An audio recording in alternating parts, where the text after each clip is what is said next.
பேராசிரியருக்கு நன்றி. தமிழ்நாட்டை பொறுத்தவரை அரசு மருத்துவக் கல்லூரிகளை விட தனியார் மருத்துவக் கல்லூரிகள் தான் அதிகம். அதிலும் குறிப்பாக இந்தியாவிலே அதிக நிகர்நிலை மருத்துவ பல்கலைக்கழகங்கள் டீம்டு மெடிக்கல் யூனிவர்சிட்டி இருப்பது தமிழகத்தில் தான். அதில்தான் அதிகமான கல்வி கட்டணம், கொள்ளை, இது எல்லாமே அதில் தான் நடக்கிறது. நீங்கள் சட்டப்படியே நிகர்நிலை பல்கலைக்கழகங்கள் தனியார் பல்கலைக்கழகங்களை விட 2 மடங்கு 3 மடங்கு அதிகமாக கல்வி கட்டணத்தை வசூலித்து கொள்ளலாம். அதனோடு சேர்ந்து தங்களுடைய கல்வி கட்டணத்தை தாங்களே நிர்ணயித்து கொள்ளலாம்லாம் இருக்குது. இப்போ 50% சீட்டுக்கு தாங்களே முடிவு பண்ணிக்கலாம். இப்படி பார்த்திங்கன்னா பல சலுகைகள் உங்களுக்கு இருக்குது. அப்போ அதனுடைய இங்கே எப்படி தமிழகத்தில் அரசு கலைக்கல்லூரிகள் தனியார் கல்லூரிகள் இருப்பது போல் இங்கே டீச்சர் ட்ரைனிங் பார்த்திங்கன்னா அந்த காலேஜஸ் இங்கே தனியார் கல்லூரிகள் நூற்றுக்கணக்கானது இருப்பது போல், அடுத்து பொறியியல் கல்லூரிகள் இருப்பது போல் இங்கே மருத்துவக் கல்லூரிகளும் இருக்கின்றன. ஏன்னா ஒவ்வொரு காலகட்டத்திலையும் ஒன்றுக்கு டிமாண்ட் இருந்தது. அதைத்தான் பேராசிரியர் இப்போ நான் விரிவாக அதை இப்போ நான் விளக்கி பேசினார். இந்த நீட் முறைகேடுகள், இந்த முறைகேடுகளை ஒழிப்பது எப்படி, இது ஒரு மையமான வாதம். இப்போ டெல்லியில் நடந்த போராட்டம் கூட இந்த நீட் 2026 நீட் முறைகேடுகள், வினாத்தாள் கசிவு, இது எல்லாத்துக்குமே தார்மீக பொறுப்பேற்று அமைச்சர் பதவி விலக வேண்டும். அதுதான் மையமான கோரிக்கை. இந்தியா முழுவதும் அதுதான் இருந்தது. ஏன்னா 2026 தேர்வு அதில் வினாத்தாள் கசிஞ்சதுன்னு சொல்லி பார்த்தீங்கன்னா அரசே இப்போ நான் வாலண்டரியாக அறிவிக்க வேண்டிய நிலைக்கு தள்ளப்பட்டது. அது ஆரம்பத்தில் ஒத்துக்கல. அப்புறம் ஆதாரங்கள்லாம் நிறைய வரவும் வேறு வழியே இல்லாமல் நாங்கள் மறுதேர்வு நடத்துகிறோன்னு சொல்லிட்டாங்க. அந்த முதல் தேர்வு நடந்ததுக்கும் இப்போ நான் மறுதேர்வுக்கும் அதை இடையே கிட்டத்தட்ட பார்த்தீங்கன்னா 21 மாணவர்கள் இந்தியா முழுமைக்கும் தற்கொலை செய்து கொண்டார்கள். இப்போ இதற்கு யார் பொறுப்பேற்பது? அவருடைய பெற்றோர்களுக்கு யார் பதில் சொல்வது? இப்போ காங்கிரஸ் கட்சிக்காரங்க ஒரு புள்ளி விவரத்தை சொல்கிறாங்க. இந்த பாஜக ஆட்சி வந்த பின்பு இங்கே கடந்த 10 ஆண்டுகளில் ஏறத்தாழ 152 முறை வினாத்தாள் கசிவு நடந்திருப்பதாக ஒரு புள்ளி விவரத்தை காங்கிரஸ் சொல்லுது. 2024 நீட் முறைகேடு நடந்தது. அது உச்சநீதிமன்றமே அப்போது அது வினாத்தாள் கசிவு என்று உச்சநீதிமன்றத்தில் இருந்த இந்த வழக்கை விசாரித்த அப்போதைய தலைமை நீதிபதி சந்திரசூட்டை ஒத்துக்கிட்டார். ஆமாம், பாட்னாலையும் ஜார்க்கண்ட்லேயும் பார்த்தீங்கன்னா பேப்பர் லீக் நடந்திருக்கு. இப்படி ஏராளமான முறைகேடுகள் பார்த்தீங்கன்னா உயர்கல்விக்கான பொதுத் தேர்வில் நடந்திருக்குது. இதுக்கு பாஜக அரசாங்கம், அந்த அமைச்சரவை சேர்ந்தவர்களோ கட்சிக்காரங்களோ இல்லை அந்த கல்வித்துறை சேர்ந்த அந்த அமைச்சரோ என்னன்னா பொறுப்பேற்றுக் கொள்ளவே இல்லை. இப்போ அவங்க சொன்ன பதில் என்ன? இப்போ நாங்கள் பதவி விலகிட்டால் எல்லாம் சரியாயிருமா? அவங்க சொன்ன பதில் இதுதான்.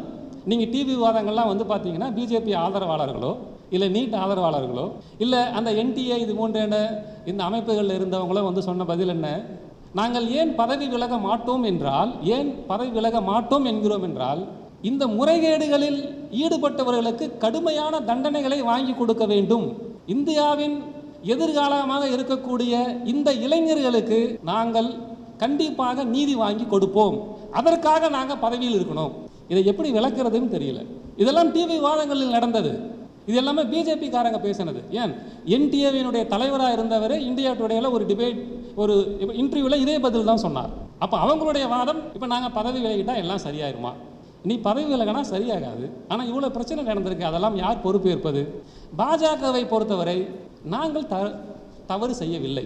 அது எங்கேயோ கீழே ஒரு தவறு நடந்திருக்குது. அதை நாங்கள் எப்போ பொறுப்பேற்க வேண்டிய அவசியம் இல்லை. இது இந்த நீட் தேர்வு முறைகேடுகளுக்கு மட்டுமல்ல. நீங்கள் பாருங்கள், இப்போ வேளாண் சட்டங்கள் அதை ரத்து செய்ய வேண்டும்னு சொல்லி ஏறத்தாழ 1 வருடங்களுக்கு மேலாக டெல்லியில் விவசாயிகள் போராடினார்கள். அதுக்கு பார்த்தீங்கன்னா கிஞ்சித்தும் அவர்களுடைய மனது பார்த்தீங்கன்னா இறங்கவே இல்லை. ஏறத்தாழ 700க்கும் மேற்பட்ட விவசாயிகள் அந்த போராட்டத்தில் இப்போ இறந்து போனார்கள். சிஏஏ போராட்டம் நடந்தது. இவர்களே கலவரத்தை முன்னின்று நடத்தியதாக நிறைய அறிக்கைகளே சொல்லுகிறது. இப்போ இதெல்லாம் அவங்களுக்கு உண்டான வரலாறு. அவங்க எதுக்குமே பொறுப்பெடுத்துக்க மாட்டாங்க. எதுக்குமே மாரல் ரெஸ்பான்சிபிலிட்டி ஃபாசிஸ்டுகளிடம் இருந்து நாம் எதிர்பார்க்க முடியாது. நம்மளுடைய போராட்டத்தின் மூலமாக மட்டுமே அதை நாம் இப்போ பெற முடியும். இந்த போராட்டத்தின் சிறப்பு என்னவென்றால், மாணவர்களுடைய விடாப்பிடியான அந்த உறுதியான போராட்டத்தின் பார்த்தீங்கன்னா உறுதித்தன்மையின் காரணமாக இங்கே அமைச்சர் பதவி விலகினார். இல்லைன்னா அது நடந்திருக்காது. அதுதான் இந்த போராட்டத்தினுடைய சிறப்பு. இதுக்கு முன்னாடி நடந்த மற்ற போராட்டங்களுக்கும் இதற்கும். இன்னொன்று, போராட்டம் இந்தியா ஃபுல்லாகவே பரவிடுச்சு. எல்லா பக்கமும் போராட்டம் நடக்குது. பிஜேபி என்னென்னமோ ட்ரை பண்ணுது. தேச விரோதிகள்னு இப்போ பிரச்சாரம் பண்ணுறான். நீங்கள் ஆங்கில ஊடகங்கள், ஹிந்தி ஊடகங்கள்லாம் பார்த்தீங்கன்னா ஃபுல்லாக இதுதான் பிரச்சாரம். சில தமிழ் ஊடகங்கள் கூட இது மாதிரி விஷயங்களை பேசுகிறாங்க. ஃபுல்லாக இதுதான் பிரச்சாரம். அங்கே போலீஸை விட்டு அடிப்பது, மண்டையை உடைப்பது, அடுத்து பெல்லட் குண்டுகளை கொண்டு வந்து பார்த்தீங்கன்னா போராட்டக்காரர்களை தாக்குவது, அடுத்து வழக்கு போடுவது, இப்போ அதெல்லாம் ஒரு சைடு.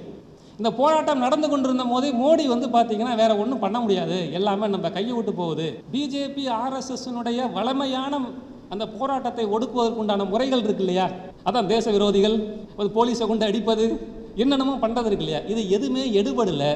இவங்க இது போராட்டத்தை வந்து பார்த்தீங்கன்னா எவ்வளோ தூரம் ஒடுக்க நினைக்கிறார்களோ அவ்வளோ தூரம் போராட்டம் வந்து பார்த்தீங்கன்னா பெருசாகிட்டு போகுது இந்தியா ஃபுல்லாக. அப்போ வேறு வழியே இல்லாமல் அவங்க என்ன யோசிக்கிறாங்க, சரி 23ஆம் நைட்டு 12 மணிக்கு தலைவர் வந்து பார்த்தீங்கன்னா ட்விட்டரில் பேசுகிறார். அது அதிசயம். ஏன்னா எப்போதுமே அவர் வந்து பார்த்தீங்கன்னா ஸ்கிரிப்ட் எழுதி வச்சு தான் பேசுவார். அது நீங்கள் பார்க்கலாம், நீங்கள் அது வந்து இப்போ வந்து பல முறை அது அம்பலமாக இருக்குது, நிறைய ரிப்போர்ட்டர்களும் அதை அம்பலப்படுத்தியிருக்கிறாங்க.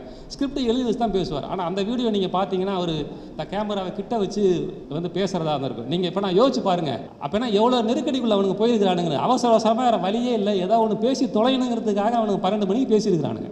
அவங்களுக்கு இருந்த நெருக்கடி அது. அப்போ மோடி என்ன பேசினார், இந்த 2026 நீட் வினாத்தாள் இந்த கசிவு முறைகேடுகளில் சம்பந்தப்பட்டவர்களை தண்டிப்பதற்காக நாங்கள் கடுமையான சட்டங்களை இப்போ நடந்துகிட்டு இருக்க பாராளுமன்ற செஷனில் கொண்டு வருவோம்.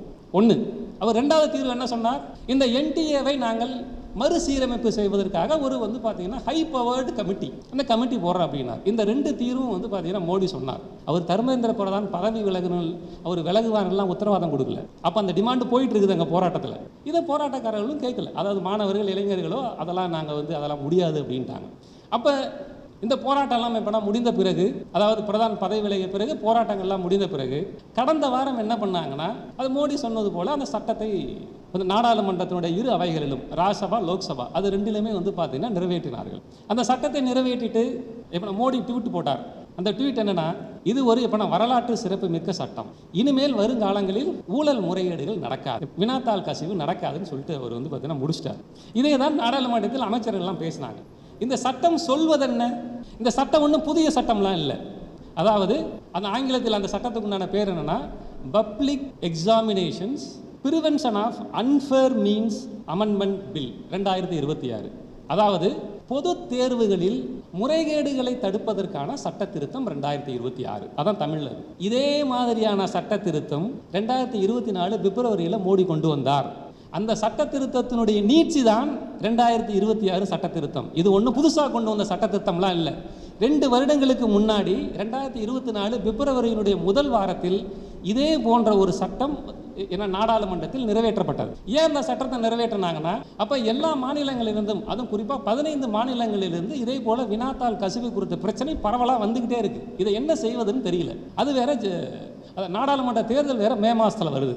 அப்போ என்ன பண்ணுறாங்கன்னா, அவசரமாக பிப்ரவரி மாதத்தில் 2024 இதே சட்டத்தை கொண்டு வருகிறார். அந்த சட்டத்தினுடைய நீட்சி தான் இப்போ வந்து பார்த்தீங்கன்னா நாடாளுமன்ற நிறைவேற்றப்பட்ட சட்டம். இதுதான் மோடி உத்தரவாதம் கொடுத்த சட்டம். அப்போ இந்த சட்டம் என்ன சொல்லுது, இந்த சட்டம் சொல்வது என்ன, இப்போ ஒருத்தர் வந்து பார்த்தீங்கன்னா வினாத்தாள் கசிவு அல்லது தேர்வு முறைகேடுகள் சம்மந்தப்பட்டவரா அவர் வந்து குற்றம் நிரூபிக்கப்பட்டால் அவருக்கு 10 வருஷம் ஜெயில், 10 கோடி ரூபாய் அபராதம். இதுதான் கடுமை. 2024 சட்டம் சொல்வது என்ன, அதே 10 வருஷம் ஜெயில், வந்து பார்த்தீங்கன்னா 1 கோடி ரூபா இப்போ அபராதம். இந்த கடுமைங்கிறது வந்து பார்த்தீங்கன்னா 2024 இருந்தது 1 கோடி ரூபா, 2026 10 கோடி ரூபா. இதுதான் கடுமை. நீங்கள் ஒரு கொஸ்டின் பேப்பரு இப்போ 10 லட்ச ரூபா வரைக்கும் லீக் ஆகுது இல்லையா, அது இப்போ ஒரு 1000 பேர்ட்டு அந்த கொஸ்டின் பேப்பர் லீக் ஆனால் 10 லட்ச ரூபா எவ்வளோ சம்பாதிப்பாங்க. அது உள்ள 10 வருஷம் ஜெயிலில் இருந்தால் இதெல்லாம் ஒரு காசா, இதெல்லாம் ஒரு தண்டனையா? இப்போ எவ்வளோ பெரிய முறைகேடுகள்லாம் நடக்குது, எவ்வளோ வந்து கோடிகள் அதுக்குள்ளே புரளுது அந்த முறைகேடுகளுக்குள்ள. இதெல்லாம் ஒரு தண்டனை, இதெல்லாம் ஒரு காசா? ஆனால் நம்மளை நம்ப சொல்லுகிறார்கள். இதை செய்தால் வரும் காலங்களில் 2027லையோ 2028லையோ இல்லை 2035லையோ இனிமேல் எப்போதும் வினாத்தாள் கசிவோ அது சம்மந்தப்பட்ட முறைகேடுகளோ நடக்காதுன்னு நம்மளை நம்ப சொல்லுகிறார்கள். இன்னொரு வேறுபாடு என்ன, பழைய சட்டத்துக்கும் புதிய சட்டத்துக்கும், இந்த சட்டத்தில் வந்து பார்த்தீங்கன்னா வினாத்தாள் கசிவு மற்றும் அது சம்பந்தப்பட்ட முறைகேடுகளில் சம்பந்தப்பட்ட வழக்குகளை ஃபாஸ்ட் ட்ராக் நீதிமன்றங்கள் வாயிலாக நாங்கள் விசாரிப்போம். அது வந்து பார்த்தீங்கன்னா 5லேருந்து 6 மாதத்துக்குள்ளே நாங்கள் கேஸை முடிச்சிருவோம். எப்போ கேஸை ஃபைல் பண்ணுறோமோ அதிலிருந்து 2 மாதம் இன்வெஸ்டிகேஷன் பீரியட், அடுத்த 3 மாதம் வந்து பார்த்தீங்கன்னா கோர்ட்டு ட்ரையல், அடுத்த 6வது மாதம் வந்து பார்த்தீங்கன்னா தீர்ப்பு. சங்கரபுரத்தில் வர்ற மாரி இந்திய வரலாற்றில் கடந்த 75 ஆண்டுகளில், அதாவது 80 ஆண்டுகளில் ஒரு வழக்கு கூட இப்படி நடந்ததில்லை. அது அவங்களே இந்த சட்டம் நிறைவேற்ற பின்னாடி இந்த ஆங்கில பத்திரிகையினுடைய வந்து பார்த்தீங்கன்னா சென்டர் பேஜ் ஆர்டிக்கல் வந்து பார்த்தீங்கன்னா எழுதுருவாங்க. பலர் இப்படி இந்தியாவில் நடந்ததே இல்லை, இது சாத்தியமான அவங்களே கேள்வி எழுப்புறாங்க. இன்னைக்கு ஹிந்து பத்திரிகையில் ஒரு கட்டுரை வந்திருக்குது, அதுவும் அந்த புள்ளி விவரங்களை வச்சு இது சாத்தியம் இல்லைன்னு தான் சொல்லுது. அப்போ இது எப்படி நம்புவது? நம்ம இந்த ஃபாஸ்ட் ட்ராக் கோர்ட் வந்தால் எல்லாம் சரியாயிருமா?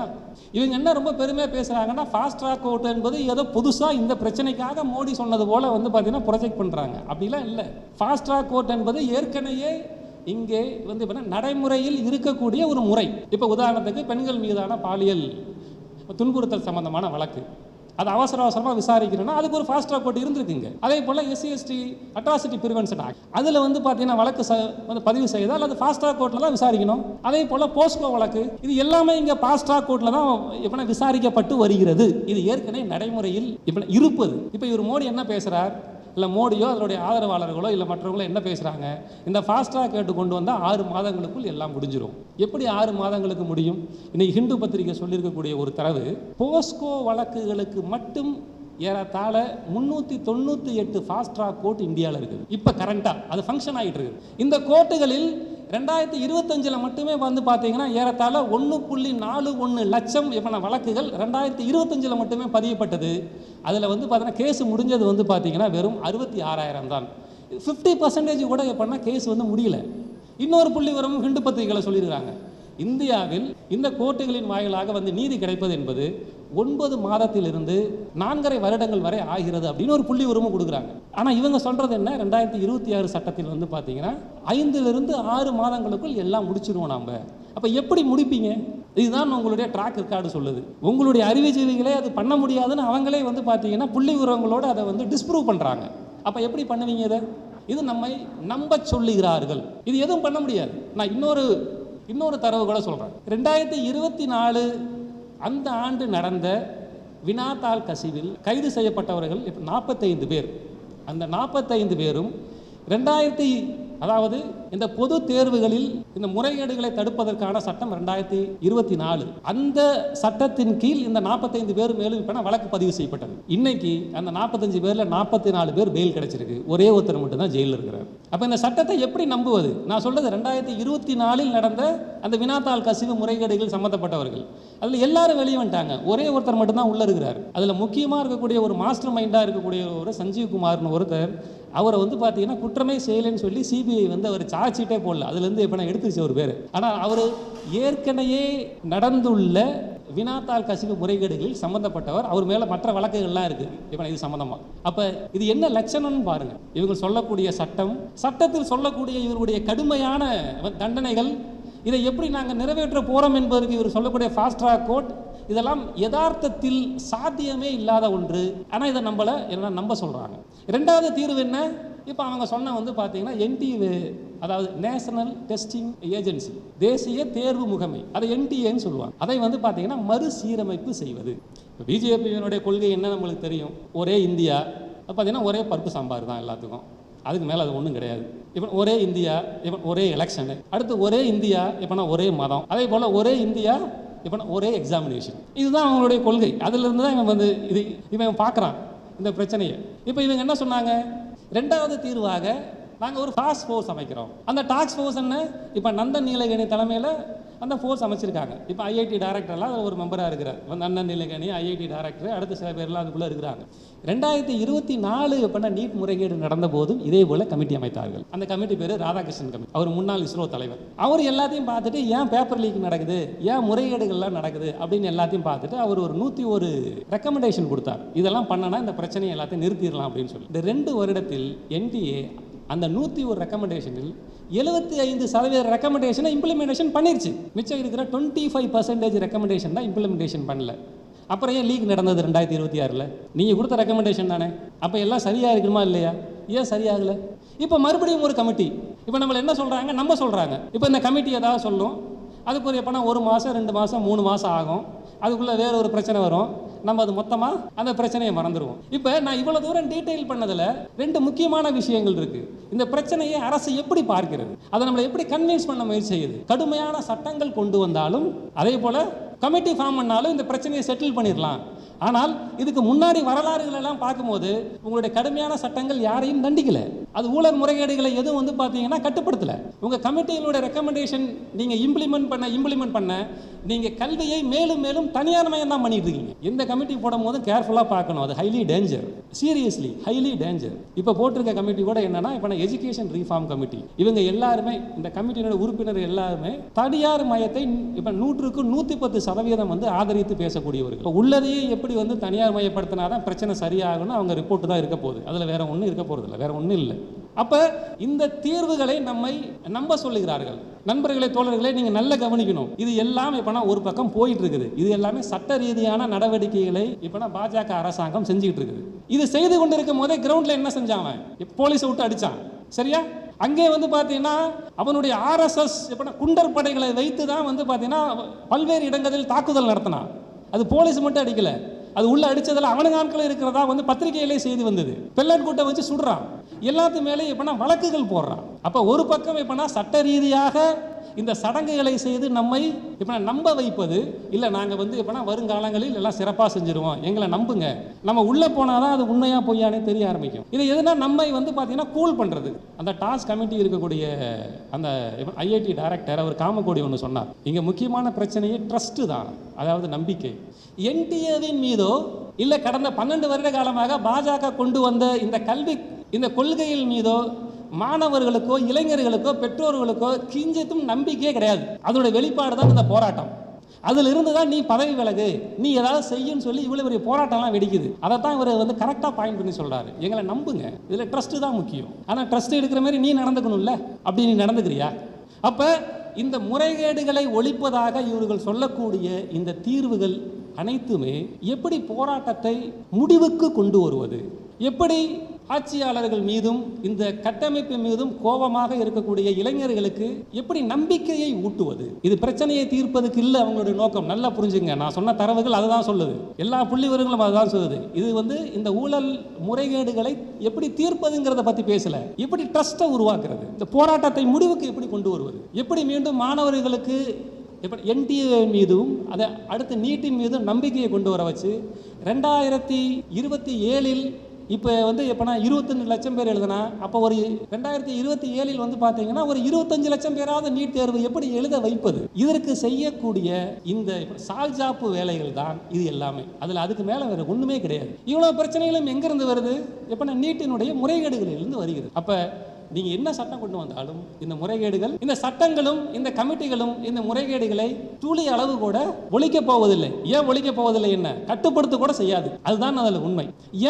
அது ஏன் புரிஞ்சுக்கணும்னா, முதல்ல இங்கே என்ன மாதிரியான நீட் முறைகேடுகள் வந்து நடக்குது, அது எப்படி நடக்குதுன்னு முதல்ல நம்ம புரிஞ்சுக்கணும். அது ரொம்ப நுட்பமாக நடக்குது நீட் முறைகேடுகள். இப்போ 2024 2026 இந்த 2 ஆண்டுகள் மட்டும் எடுத்துப்போம். இப்போ 2016 கிட்டத்தட்ட 11 நீட் தேர்வு நடந்துருச்சு. எல்லா தேர்வுகளிலும் வந்து பார்த்தீங்கன்னா முறைகேடுகள் இல்லாத தேர்வுகள் ரொம்ப ஏதோ ஒரு வகையான முறைகேடுகள். அது நீங்கள் கூகுள் பண்ணாவே உங்களுக்கு ஆயிரக்கணக்கான செய்திகள் கிடைக்கும். உங்களுக்கு அவ்வளோ செய்திகள் கொட்டி கிடக்குது. அதை பத்திரிகைகளும் ரிப்போர்ட் பண்ணுறாங்க. நான் 2024 2026 அந்த இப்போ 2 தேர்வை மட்டும் எடுத்துக்கொள்வோம். என்ன மாதிரியான என்ன வகையான எப்படி வந்து நீட் முறைகேடுகள் எப்படி நடக்குது அப்படிங்கிறத புரிஞ்சுக்கிறதுக்கு.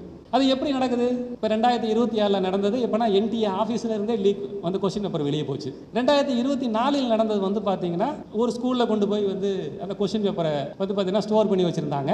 அந்த பூட்டை உடச்சி அந்த காலேஜ் பிரின்சிபல் அந்த ஸ்கூல் பிரின்சிபலை வந்து பார்த்தீங்கன்னா லீக் பண்ணி அப்படி ஒரு பிரச்சனை வந்தது. இது வந்து பார்த்தீங்கன்னா வினாத்தாள் கசிவு. இன்னொன்று வந்து பார்த்தீங்கன்னா ஆள் மாறாட்டம். இப்போ எந்த மாணவன் வந்து நீட் எழுத போகிறானோ அந்த மாணவனுக்கு பார்த்தீங்கன்னா இன்னொரு மாணவன் வந்து பார்த்தீங்கன்னா நீட் எழுத போவது. அடுத்து நடக்கக்கூடியது தேர்வு மையங்களிலே அங்கே உள்ள வந்து பார்த்தீங்கன்னா அந்த கண்காணிப்பு அந்த பொறுப்பில் உள்ள ஆசிரியர்கள் வந்து பார்த்தீங்கன்னா மாணவர்களுக்கு உதவி செய்வது. இந்த 3 வகை தான் இப்போ பிரதானமான வகை. இந்த 3 வகைகள் தான் ரிப்பீட்டடாக வந்து பார்த்தீங்கன்னா இந்த முறைகேடுகள் இங்கே கம்ப்ளீட்டாக நடக்குது. இப்போ நம்ம 10வது எக்ஸாம் எழுதுறோங்க. இங்கே எல்லாரும் 10வது படிச்சிருக்கிறோம், ஸ்டேட் போர்டில் தான் படிக்கிறோம், மெட்ரிகுலேஷன் ஸ்டேட் போர்டு. இல்லை 12வது லட்சக்கணக்கான மாணவர்கள் எழுதுறாங்கன்னு வச்சுக்கோங்களேன். எங்கேயாவது இப்படி ஆள் மாறாட்டம் பண்ணி இப்படி செய்தி வந்துருக்குதா பத்திரிகையில்? இல்லை 10வது ஏன்னா சயின்ஸ் கொஸ்டின் பேப்பருக்காக 2 லட்சம் ஒரு பெட்ரோல் கொடுத்து வந்து பார்த்தீங்கன்னா கொஸ்டின் பேப்பர் லீக் ஆச்சு. எங்கேயாவது படிச்சிருக்கமா அப்படி செய்தி? எப்படியாவது வந்திருக்குதா? அது பப்ளிக் எக்ஸாம் தானே, லட்சக்கணக்கான மாணவர்கள் தானே எழுதுறாங்க. அதை இதுவும் வந்து பார்த்தீங்கன்னா ஒரு பொது தேர்வு மாதிரியான ஒரு தேர்வு தானே இது. இதில் மட்டும் ஏன் இப்படி ஒரு பிரச்சனை நடக்குது?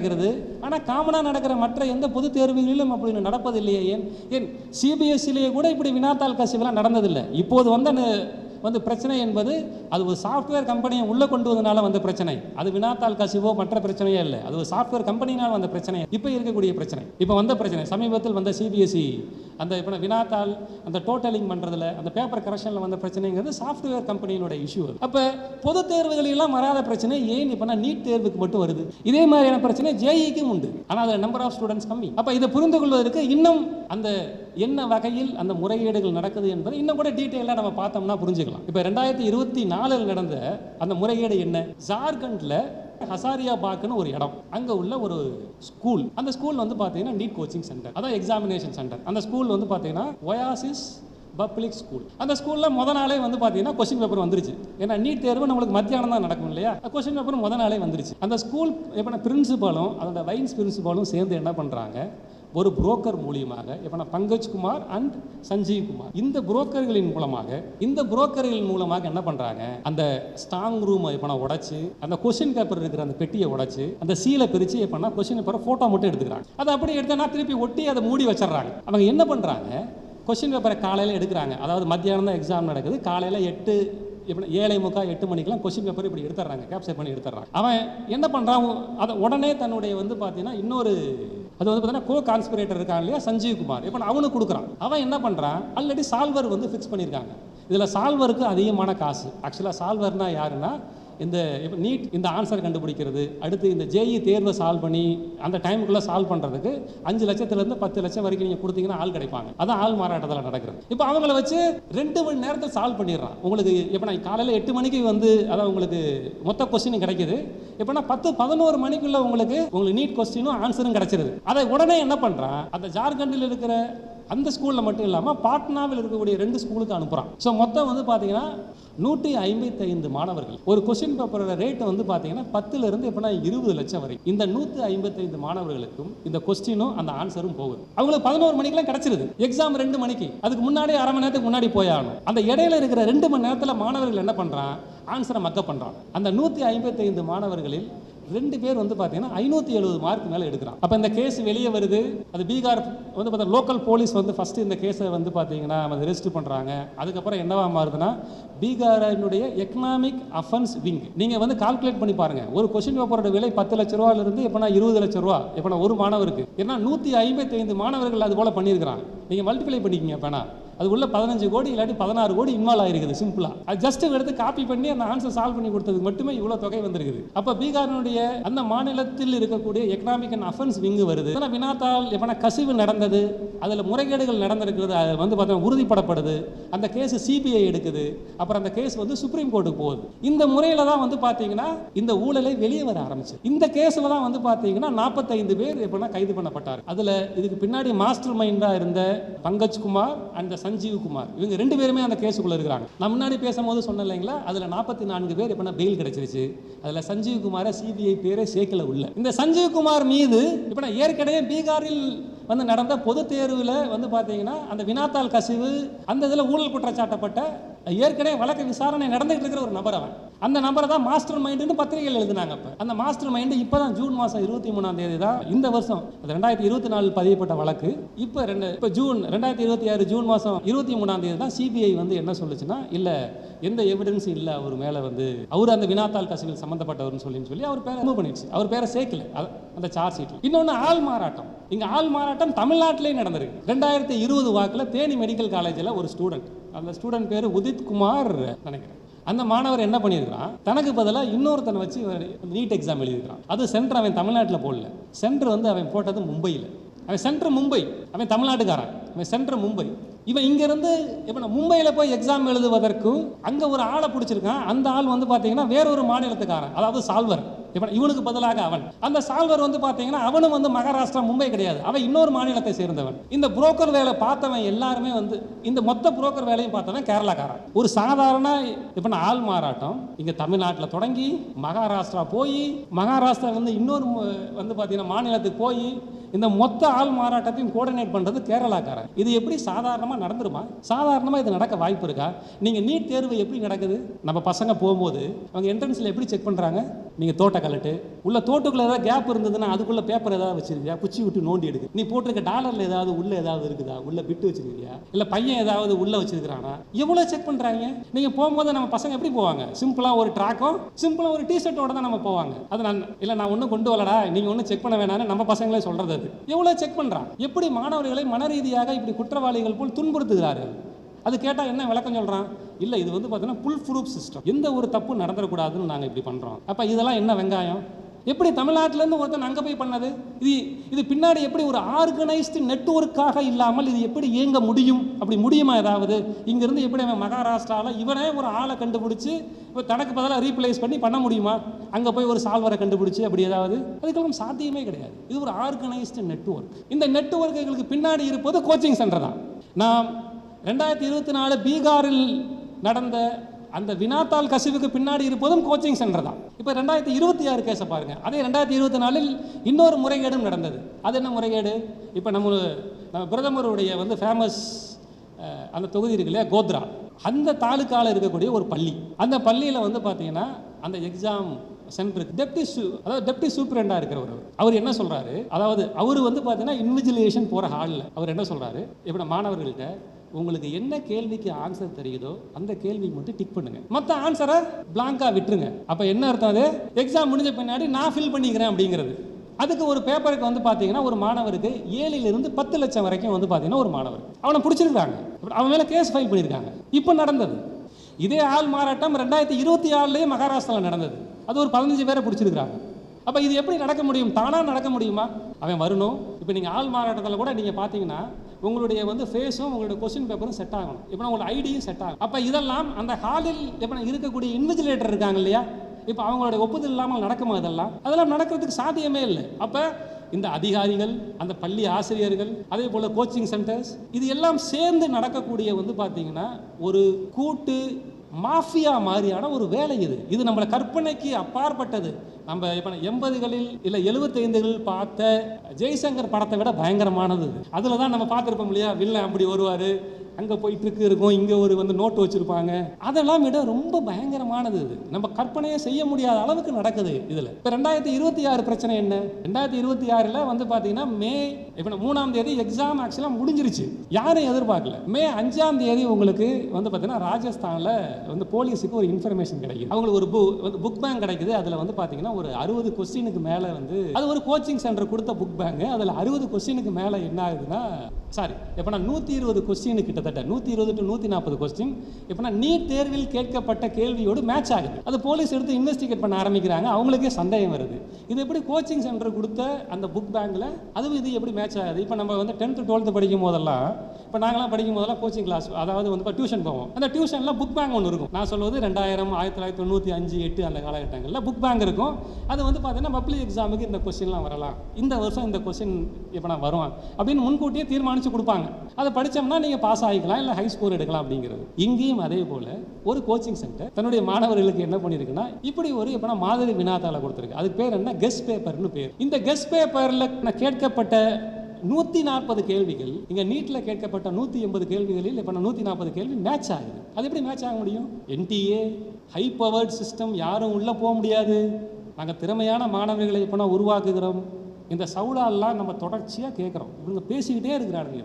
ஆனால் இப்போ யதார்த்தத்தில் என்ன நடக்குது, இது எப்படி நடக்க முடியும், அப்படி ஏதாவது நடக்க வாய்ப்பு இருக்குமா? அப்போ போலீஸ் கேஸ் பண்ணுது, அதை இன்வெஸ்டிகேட் பண்ண ஆரம்பிக்கிறாங்க. அப்புறம் உள்ளே போகும்போது என்ன நடக்குதுன்னா, NTAவில் ஃபிசிக்ஸ் கெமிஸ்ட்ரி பயாலஜி இந்த கொஸ்டினை செட் பண்ண ஃபேக்கல்ட்டியே என்ன பண்ணுறாங்க, இந்த கொஸ்டினை வந்து பார்த்தீங்கன்னா மிடில் மேனை கொடுக்குறாங்க. இந்த மிடில் மேன் வந்து பார்த்தீங்கன்னா கோச்சிங் சென்டர் கொடுக்குறான். அவன் என்ன பண்ணுறான், அது ஃபஸ்ட்டு ராஜஸ்தானில் ஆரம்பித்து மகாராஷ்டிரா போகுது, ஜார்க்கண்ட் வருது, அப்படியே சுற்றுது, இந்தியா ஃபுல்லாக சுற்றுது. அப்போ தவிர்க்க முடியல. இவங்களுக்கு பார்த்தீங்கன்னா இந்தியா ஃபுல்லாக அந்த கொஸ்டின் பேப்பரில் எப்போனா லீக் ஆகிருக்கிறத அவங்க தவிர்க்க முடியாதபடி எப்போனா ஒத்துக்கிற மாதிரி ஆகிப்போகுது.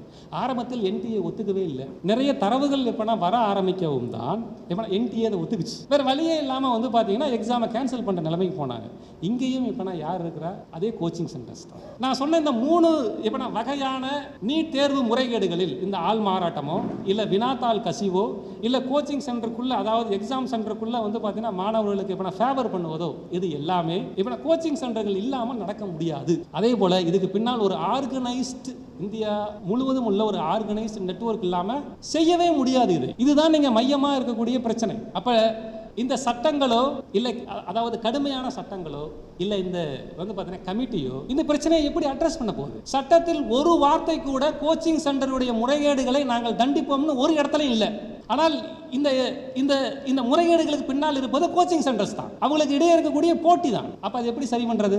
அது நாங்கள் சரி மறைமுகமாக சொல்வது, நான் ஆரம்பத்தில் சொன்னது போல எப்படியாவது இந்த போராட்டத்தை முடிவுக்கு கொண்டு வர வேண்டும்.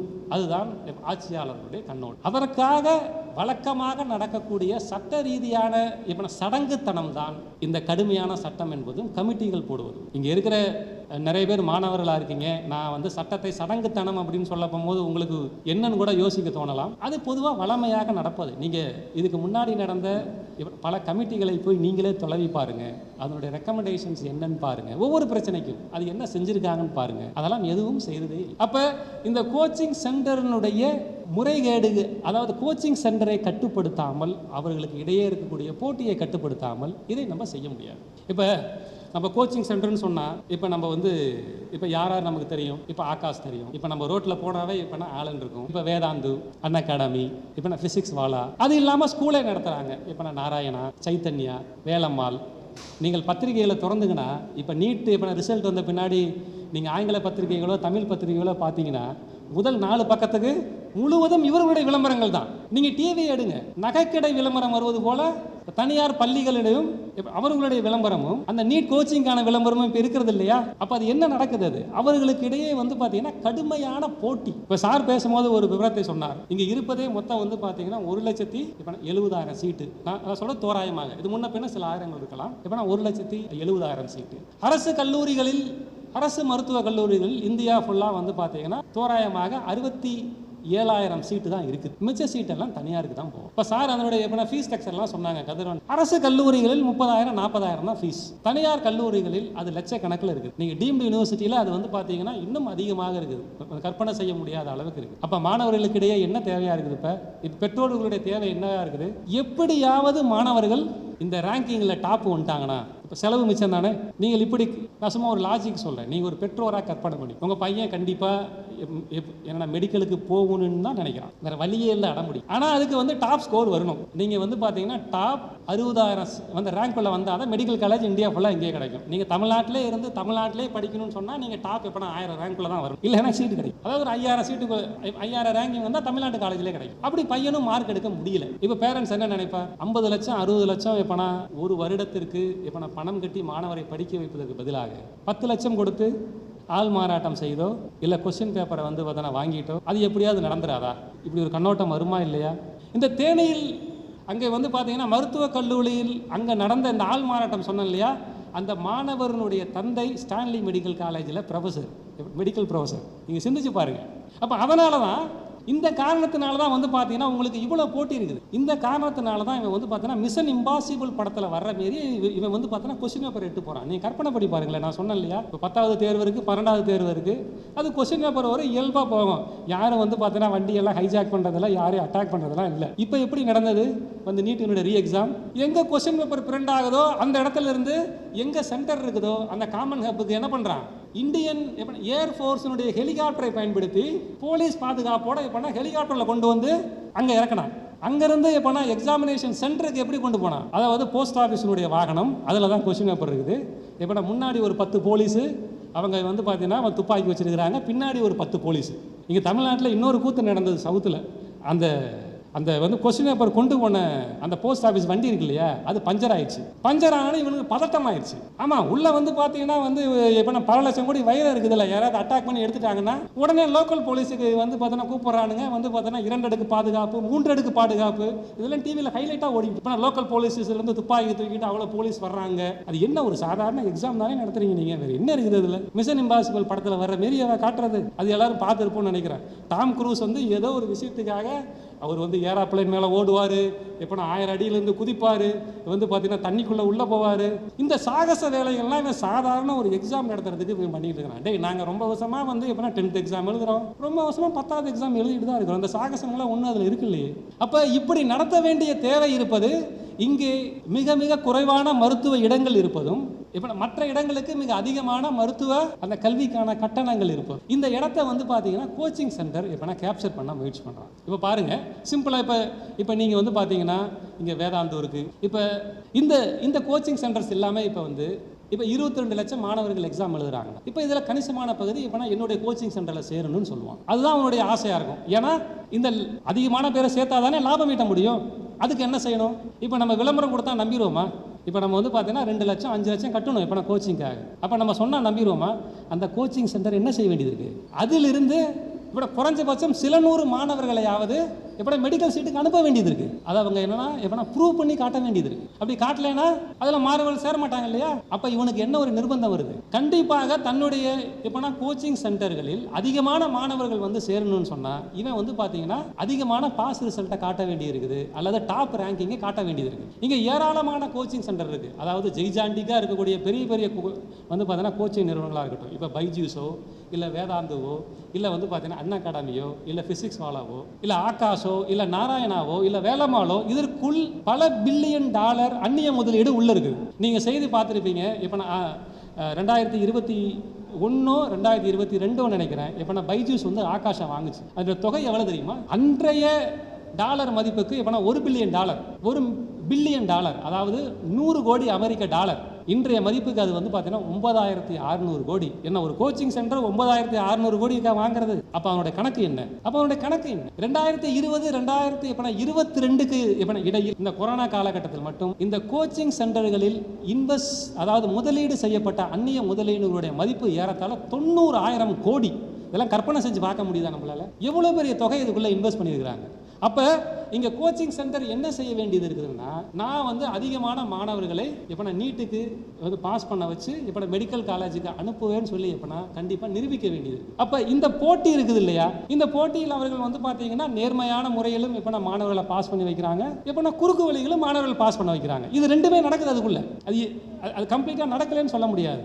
இப்போ நான் சொன்ன இந்த வினாத்தாள் கசிவு, இந்த சமாச்சாரங்கள் எல்லாம் சின்ன சின்ன கோச்சிங் சென்டர்களில் மட்டும் நடப்பதில்லை. இந்த கெஸ்ட் பேப்பர்ன்ற பிரச்சனையே வர்றது வந்து பார்த்தீங்கன்னா பெரிய பெரிய கோச்சிங் சென்டர்லேருந்து வர்றது தான். இது நீங்கள் கூகுள் பண்ணி பார்த்தீங்கன்னா தெரியும். இங்கே இருக்கக்கூடிய பெரிய கோச்சிங் சென்டருடைய கெஸ்ட் பேப்பரில் இருக்கக்கூடிய கொஸ்டின்ஸும் அந்த வருடம் வரக்கூடிய நீட் தேர்வுடைய கொஸ்டின்ஸும் நிறைய கேள்விகள் பொருந்தி வந்திருக்கும். அது இல்லாமல் இருக்காது. அப்போ இதுக்கு பின்னாடி எப்போனா இருப்பது இந்த கோச்சிங் சென்டர்ஸ். இந்த கோச்சிங் சென்டர்கள் தங்களுடைய வருமானத்தை பெருக்க வேண்டும் என்றால் எப்போனா இவர்கள் செய்ய வேண்டியது இந்த போட்டியில் நாங்கள் தான் எப்போனா சிறந்தவர்கள் என்று எப்போனா இவங்களால வந்து பார்த்தீங்கன்னா காமிக்க வேண்டியது. அந்த நிர்பந்தம் அவங்களுக்கு இருக்குது. இந்த போட்டி தான் எப்போனா அடிப்படையில் எப்போனா என்னவா இருக்குதுன்னா இந்த முறைகேடுகளுக்கு காரணமாக இருக்கு. ஒன்று இந்த போட்டி, அதாவது கோச்சிங் மையங்களுக்கு இடையே இருக்கக்கூடிய போட்டி. இன்றொன்று இங்கே வந்து பார்த்தீங்கன்னா களத்தில் இருக்கக்கூடிய அந்த தனியார் மற்றும் அரசு கல்லூரிகளுக்கு, அதாவது மருத்துவ கல்லூரிகளுக்கு இடையே இருக்கக்கூடிய வேறுபாடு. அந்த வேறுபாடு கூட இந்த போட்டியிலிருந்து தான் உருவாகிறது. அப்போ அடிப்படை என்ன? இப்போ உங்களுக்கு நீட் தேர்வு இருக்குது. அந்த நீட் தேர்வுக்காக கோச்சிங் சென்டரை கொண்டு வர்றான். அந்த கோச்சிங் சென்டர் இருந்தெல்லாம் இப்போ முறைகேடுகள் எப்போ வர ஆரம்பிக்குது. அப்போ இந்த முறைகேடுகளுக்கு பின்னால் கோச்சிங் சென்டர் தான் இருக்குது.